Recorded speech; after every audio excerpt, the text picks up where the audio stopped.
ठाण्यातली निवडणूक रंगतदार ठरणार आहे आणि याबाबत आपल्या सोबत आता आहेत आपले प्रतिनिधी निकेश शार्दूल। निकेश, ठाण्यातील किल्लेदार यंदा कोणासोबत आहेत आणि कोणाला ते सोपवणार आहेत? हा गड कोणासोबत सोपवणार आहेत? ठाणे महानगरपालिकेच्या निवडणुकीच्या मतदानाला जे आहे सकाळपासूनच चांगला प्रतिसाद मिळतो आणि चांगल्यापैकी जे सकाळपासूनच ज्या मतदानासाठी मतदार राजाने जे आहेत रांग्या लावून होत्या।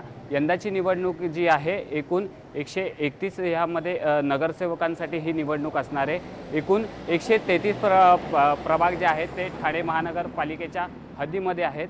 त्या 33 प्रभागांमधनं 131 नगरसेवक जे आहेत ते निवडून येणार आहेत। यासाठी 805 उमेदवारांनी ठाणे महानगरपालिकेच्या निवडणुकीसाठी जे आहेत ते उमेदवारी अर्ज भरलेले आहेत आणि आता एकंदरच या निवडणुकीदरम्यान मोठ्या प्रमाणात पोलीस बंदोबस्त लावलेला आहे। ज्या ठिकाणी संवेदनशील ज्या मतदान बूथ आहेत तेथे देखील मोठ्या प्रमाणात पोलीस बंदोबस्त लावलेला आहे।